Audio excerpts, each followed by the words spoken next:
So, hi, I'm Joanne. I usually make videos about the interior design business with skills, tips and strategies, but this is not one of those videos. A month ago, I made a video about what it was like to start a small YouTube channel, and it's been an interesting experience as I've gained quite a few new followers, and from the comments, it seems like there are quite a few people in exactly the same position. So I thought I'd start a new video series on my path to monetization.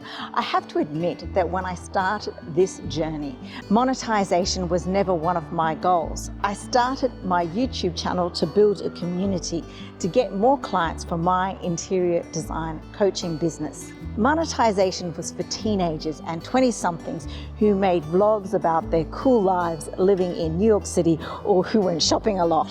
However, I've discovered there are a lot of different audiences out there and that you need to open yourself up to new experiences and possibilities. So in this series of videos, I wanted to document my process and share my insights towards achieving this milestone. So I'm being very careful as I go down the stairs. There are a lot of stairs in Hong Kong. In this video, I thought I might take you for a walk around Hong Kong and maybe get a coffee and a donut as I explain my journey to being monetized. Guess what? I actually spoke and people walked by.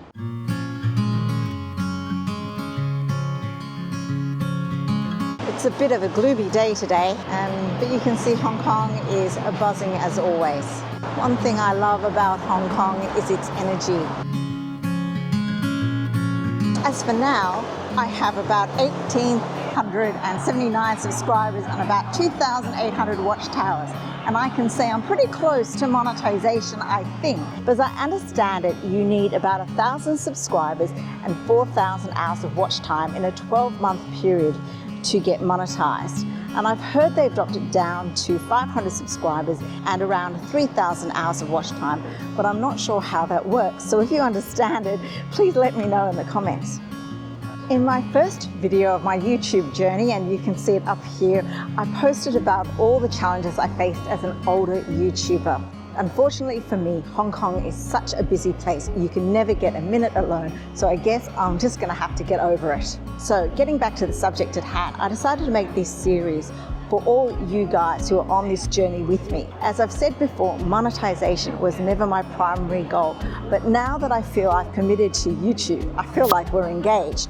I'm waiting to get monetized so I can say that I'm all in on YouTube.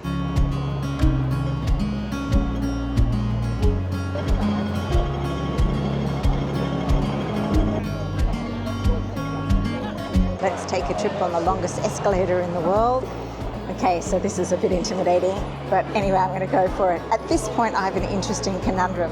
I'm wondering if making videos about YouTube are just too far out of my niche. So I've made a decision that I'll make at least one video a week on the interior design business, that is my niche, so I can build my authority there. But by doing this, it also gives me the space to make these kinds of videos on whatever I wanna make. It's pretty clear that there are people that are interested in monetizing a small channel, and to be honest, I love getting your comments and feeling that I am not alone on this journey. So I'm going to post a video once a week on how it's going and the lessons that I'm learning on the way. I'm going to head over to my favorite bakery bakehouse to grab some sourdough egg tarts.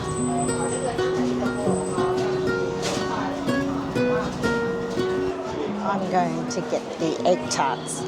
Hi, can I get 2 egg tarts, please? Yes, please. No, thanks. We have great baked goods, and you can see by the line it's very, very popular, especially with tourists. I'm going to head to Blue Bottle for a coffee.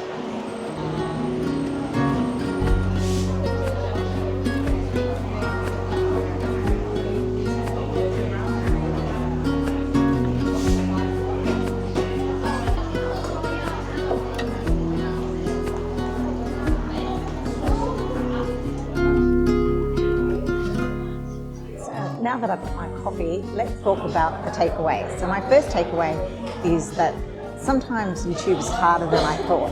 There's a huge learning curve with making video, and I know that I'm still making some rookie mistakes, but at the moment I'm focused on getting more comfortable with making and editing videos, getting out from behind my desk and talking to the camera. In other ways, it's getting a lot easier.